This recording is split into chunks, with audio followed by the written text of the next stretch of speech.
जी नमस्कार, आप देख रहे 24 क्राइम टीवी बिहार और हम आ गए हाजीपुर के रामचौरा मंदिर के पास एक कार्यालय है सीपीआईएम के। और वहां के जो कार्यकर्ता है उनसे कुछ बात करने का प्रयास करते हैं। जो आपको पारू, जो मुजफ्फरपुर जिला के पारू अंतर्गत में जो प्रखंड आ रहे हैं, और वहां पे एक बच्ची जो 14 साल के बच्ची के जो दलित बच्ची है उसको साथ जो बलात्कार किया गया उसके बारे में कुछ कार्यकर्ता से बात करने का प्रयास करते हैं। जी आप अपना नाम बताइए।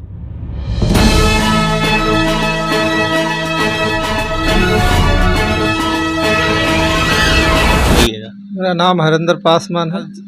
जो मीटिंग चल रही है वो भारत की जनवादी नौजवान सभा नौजवानों के साथ मीटिंग चल रही है और इस पे अभी हम लोग कुछ चर्चा किए हैं और इसमें एक घटना घट गई है जो जी मुजफ्फरपुर पारो थाना का अंतर्गत आती है। उसमें जो बच्ची के साथ जो दुष्कर्म किया गया है उसको हम लोग बहुत निंदा करते हैं। वहाँ की प्रशासन हाथ पर हाथ रख के बैठी हुई थी, लेकिन बहुत लोगों ने प्रदर्शन जब किया, मांग किया, तब उन्होंने कुर्सी जब्ती मजबूरन करना पड़ा। लेकिन हम लोगों को मांग है कि भारत की जनवादी नौजवान सभा जिला कमेटी अध्यक्ष हैं, मैं अपनी तरफ से मांग करता हूं प्रशासन से कि उस अपराधी का फांसी की सज़ा होनी चाहिए। नहीं तो अगर ये फांसी का सज़ा नहीं होता हम लोग अलग कार्यक्रम प्रशासन की घेराव करेंगे और उसको फांसी की सज़ा की मांग करेंगे। ये बिहार सरकार जो दूसरे सरकार को पहले बोल रहे थे कि जंगल राज की सरकार है, उससे भी जंगल राज नीतीश कुमार जी का सरकार है। ये वैसे लोगों को तुरंत अभी अविलंब फांसी की सज़ा मिलनी चाहिए थी। और कैंडल मार्च जो निकाला जा रहा है, यहाँ भी हर ज़िले में जितने भी राजनीतिक पार्टी जो है जो वो विरोध कर रहे हैं, हम लोग भी इसका विरोध करते हैं। अगर इसका सही न्याय नहीं मिला तो आगे भी हम लोग विरोध करते रहे। जी और सब कार्यकर्ता के बारे में जानने का प्रयास करेंगे। घोर निंदनीय घटना है। ये समाज को बहुत जितना भी निंदा किया जाए वह कम है। इसको बारे में क्या जनता को क्या बोलना चाहेंगे? जो दलित का लड़की है उसको बलात्कार करके उसको स्तन को काट के और उनको गुप्त अंग को, यानी कि ऐसे तरह का निर्मम हत्या किया गया है। अगर ये दलित की बेटी है, अगर कोई और अदर कास्ट की लड़की रहती तो उसको बारे में पूरा भारत मतलब शोक मनाता है, लेकिन आज दलित की लड़की के बारे में कुछ नहीं कर रहा है। इसके बारे में क्या कर रहे हैं आप? इसमें तो पूरा हर लोग विरोध कर, इसका लोग विरोध कर रहे हैं, समाज भी लोग भी विरोध कर रहा है। ये और कार्यकर्ता से के बारे में जानने का प्रयास करते हैं। जी आप? रंजन कुमार हुआ जी, एक दलित लड़की का बारे में जो अभी मुजफ्फरपुर जिला में पारू का है, और पारू में जो अभी हत्या हुआ है 14 साल की लड़की को, उसके बाद जो दलित लड़की है उसके बारे में कुछ बताइए। वो दलित है इसीलिए कोई आवाज़ नहीं उठा रहा है, और दलित ही आवाज़ उठा रहा है। और जो जनरल में आता है वो आवाज़ नहीं ना उठा पाएगा, क्योंकि बीजेपी का नाम है कि कलकत्ता में जो रेप हुआ है डॉक्टर का, तो वहाँ पे तो ममता का सरकार है पश्चिम बंगाल, अब बिहार में तो बीजेपी का सरकार है, तो यहाँ पे काहे हो रहा है? तो यहाँ पे एक्शन लीजिए अगर आपका सरकार है तो। यानी कि डबल इंजन का सरकार है, फिर भी यहाँ पे फेल हो गया इंजन। क्यों नहीं फेल होगा? फॉरवर्ड का सरकार है, मनुवादी सरकार है, तो कैसे चल पाएगा? दलित का खाली वोट लेने का अधिकार ये लोग जानते हैं। बस दलित के पास वोट बैंक है, तो वोट लेने के समय जाइए और वोट मांगिए, वोट मिल गया, जीत गए, आप अपना सीधा रास्ता धर लीजिए। लेकिन यहाँ दलित के ऊपर में इतना अत्याचार हो रहा है, इसके बारे में कोई जानकारी नहीं है, ना कुछ है, ना हाथ पे आंधा के बैठे हैं। हर एक यानी कि पार्टी कह रहे हैं कि हमको कुछ पता ही नहीं चल रहा है, कुछ जानकारी ही नहीं है।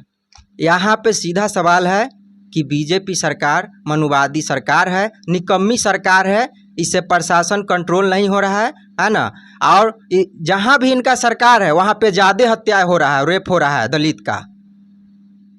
लड़की को जो हत्या हो गई है, इनको बारे में सरकार को कुछ क्या कहना चाहेंगे आप? सरकार को स्पीडी ट्रायल करा के और जल्द से जल्द अभियुक्त को फांसी की सज़ा दिया जाए, जिससे कि आने वाला समय में कोई दलित की हत्या और मर्डर और रेप ना हो। पीड़ित को यानी कि सरकार तरफ से कुछ मुआवजा मिलना चाहिए कि नहीं?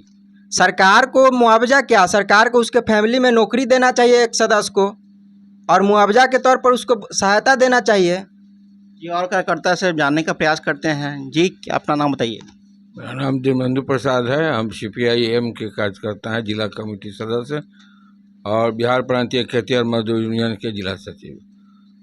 हम ये कहना चाहते हैं कि यह जो घटना हुई है और यह वास्तविक में आक्रोश दलितों के लिए है कि एक दलित परिवार की, अनुसूचित जाति के परिवार के माने बच्ची के साथ जो घटना हुआ है वो इतना घृणा घटना है कि इस घटना से पूरे सरकार को और सबको बल्कि शर्मसार कर दिया है। हम भी शर्मसार हैं इस बात के लिए और पूरा देश को शर्मसार हो जाना चाहिए कि वह जो मणिपुर में जो घटना हुई थी वह घटना भी दिखाई यहाँ बिहार में होने लगा है कि बच्ची के साथ वह स्तन माने काट लेना, उसका नग्न कर देना, उसकी हत्या कर देना रेप के बाद।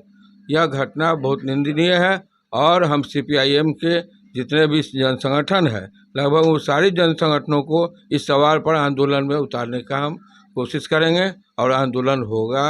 न्याय नहीं मिला तो आंदोलन जारी रहेगा और उसमें हमारी दलित शोषण मुक्ति मंच की ओर से भी, महिला संगठन की ओर से भी, जो एडवा है हमारी खेतिहर मजदूर की ओर से भी, हम 20 तारीख को सरसई पोखर पर भी वहाँ भी मार्च निकालेंगे बेलकुंडा तक के लिए और फिर जिला पर भी हम लोग जैसे 22 तारीख को प्रोग्राम करेंगे। लगातार आंदोलन चलेगा इस घटना के खिलाफ।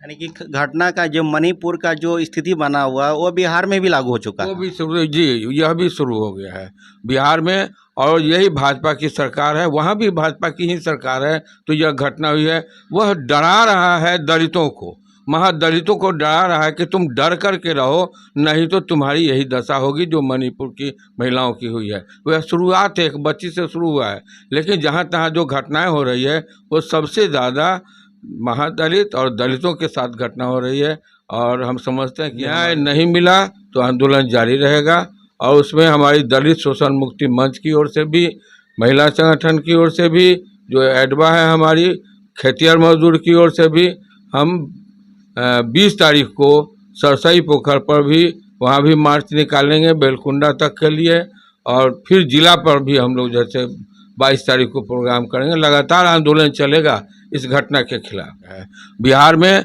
और यही भाजपा की सरकार है, वहाँ भी भाजपा की ही सरकार है। तो यह घटना हुई है वह डरा रहा है दलितों को, महादलितों को डरा रहा है कि तुम डर करके रहो नहीं तो तुम्हारी यही दशा होगी जो मणिपुर की महिलाओं की हुई है। वह शुरुआत एक बच्ची से शुरू हुआ है लेकिन जहाँ तहाँ जो घटनाएं हो रही है वो सबसे ज़्यादा महादलित और दलितों के साथ घटना हो रही है और हम समझते हैं कि हमारे देश के लिए और इस प्रांत के लिए, नीतीश कुमार के लिए भी यह शर्म की बात है कि उन्होंने इस पर कोई माने सीरियसली एक्शन और कोई बयान उनका अब तक नहीं आ पाया है। इसलिए हम उनकी हम निंदा करते यानी कि पहले जंगल राज था लेकिन उससे भी महाजंगल राज हो चुका है क्या? ये कहिए कि जल्लाद राज हो गया। वो पहले जंगल राज थी तो उसमें अराजकता था लेकिन वो सरकार चली गई, उस सरकार को गए हुए 20 साल हो गया, वो सरकार माने अब है नहीं और वर्तमान जो सरकार है वह बिल्कुल भाजपा संरक्षित सरकार है। इसीलिए नीतीश जी का कुछ चलता उलता भी नहीं है, वो केवल कुर्सी अपना पकड़े रहना चाहते हैं। मुखौटा है, ये केवल मुखौटा है, ये कुर्सी पकड़े रहने देना चाहते हैं और भाजपा को जो नंगा नाच करना है, उसके लोगों को जो नंगा नाच करना है वो अपना कर रहा है। यानी कि जंगल राज ने ये मतलब जल्लाद राज है। जल्लाद राज है, बिल्कुल जल्लाद राज है। जी, आप देख रहे हैं राजेश कुमार रोशन का ब्यूरो रिपोर्ट हाजीपुर से। आप कृपया जहां से देख रहे हैं इस चैनल को लाइक कीजिए, सब्सक्राइब कीजिए। इसी के साथ धन्यवाद।